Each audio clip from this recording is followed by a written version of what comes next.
Hello, and welcome to another book review here on the Goblin Storybook. I had to think there, what am I doing? Yes, I am Lou, and I have read a book, so I'm going to tell you about it.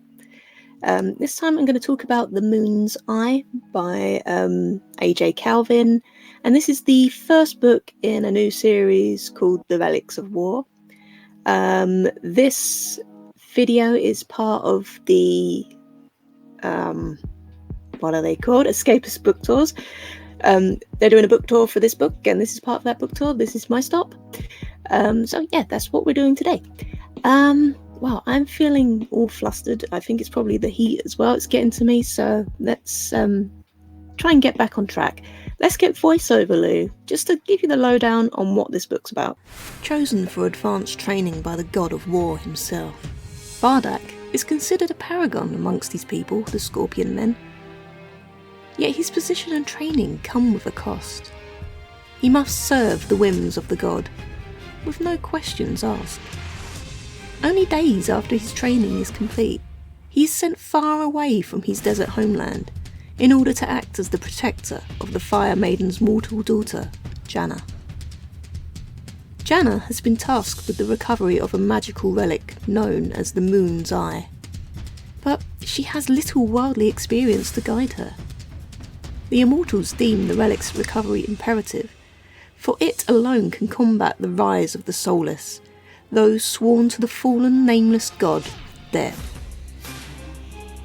The soulless are ruthless and powerful, and eager to wage war upon the land in order to appease the god they serve.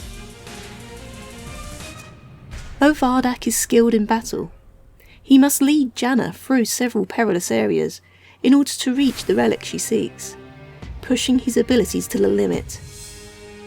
Unbeknownst to the pair, the soulless raise an army and begin their conquest, leaving a path of destruction in their wake. Will they secure the Moon's Eye before all is lost?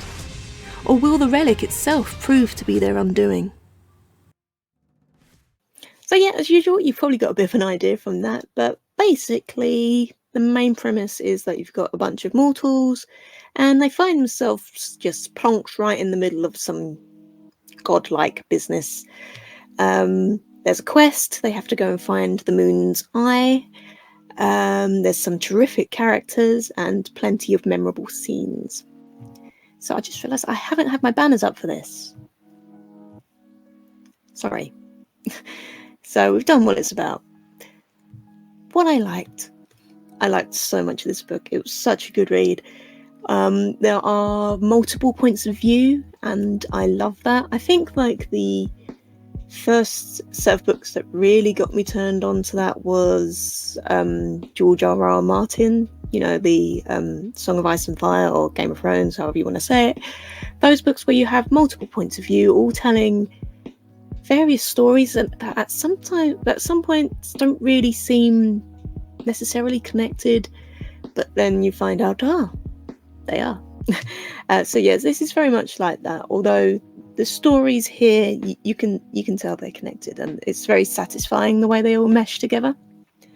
What else? There is a quest. I love a quest. It's one of my favorite things about fantasy. I love when you get a bunch of characters together who don't necessarily like each other and who in other circumstances wouldn't work together or like hang out together at all, and they've got to go on a quest and like save the world basically.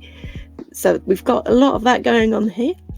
And of course, if you've got a quest where you've got to save the world, you need awesome, deadly baddies. And like the baddies in this are just fantastic and despicable and diabolical. They are bad, and I love them. They are fantastic. With our main characters and with the baddies. I sound like such a child. With the baddies and the goodies. With all of those characters, they all have very unique personalities, and you can tell straight off, like when you're reading like dialogue or whatever, you can easily guess who's saying what, no matter what the scene is.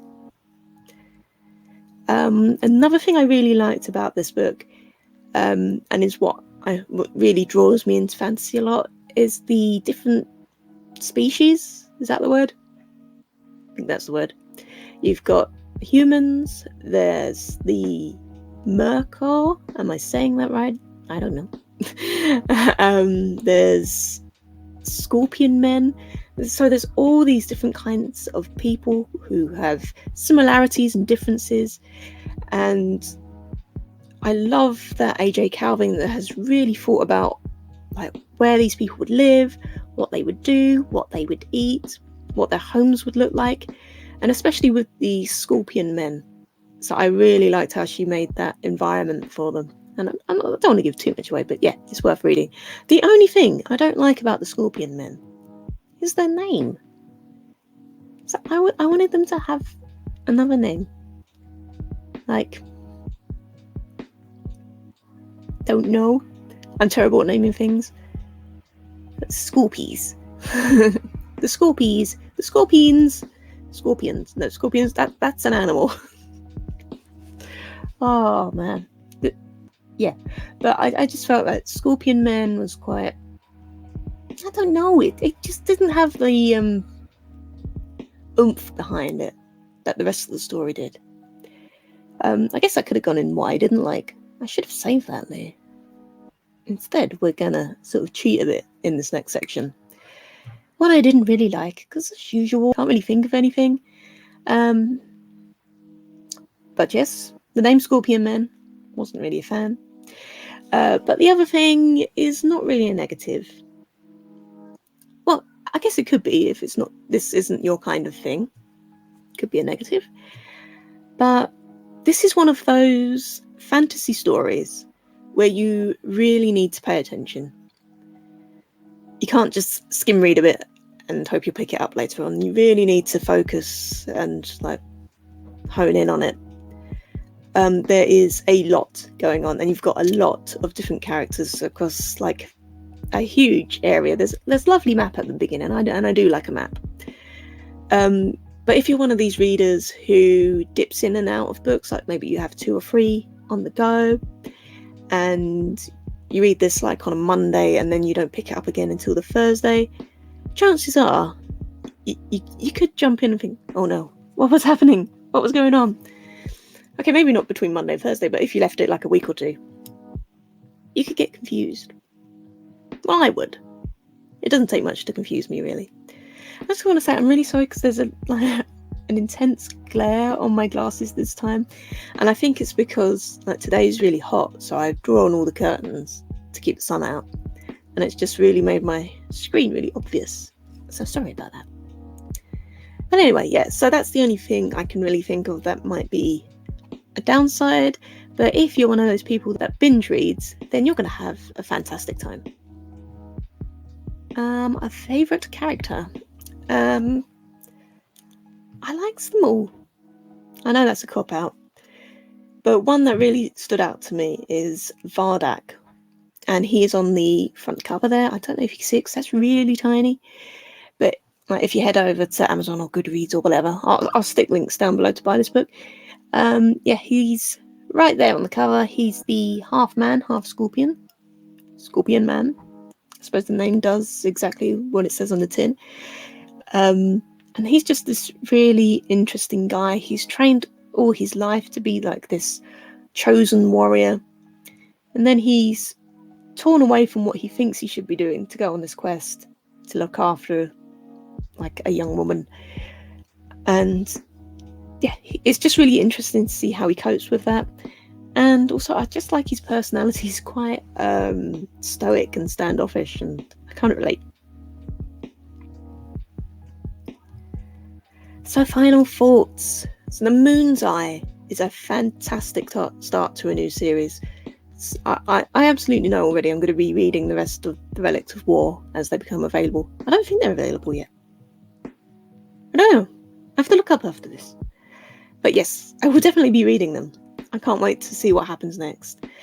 And although this is the start of the series, if you felt like you couldn't really commit to a whole series, but seriously, why not? What's wrong with you? But if you just wanted to like dip in, I think this kind of stands all right on its own. I mean, at the very, very end, it's very clear that it's getting set up for the next book. But in terms of a story arc for this book, you do get to a satisfying conclusion, I think. So yeah, if you wanted to just dip in and not think, I've got to read all of these books, you could just go with this one. Then you'll pretty much just want to go and read the rest anyway, so hey, it's all good. As this is part of the Escapist Book Tour's book tour, am I saying that right? The book tour for The Moon's Eye by Escapist Book Tours. Anyway, as this is part of that book tour, the lovely folks at Escapist Book Tours have set up a competition where you can win an ebook copy of this very book. All you need to do is click on the link in the description below.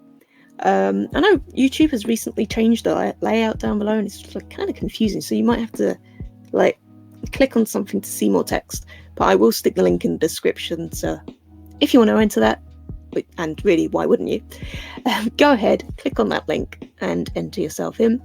If you miss out on winning, and I think there's only one winner, so that's very possible, I will stick links in the description as well where you can go and buy a copy of the book. So yes, I hope you enjoyed my rather quick review. I'm impressed with myself, and you're keen to know more, and yes, thank you for checking this out. Till next time, bye!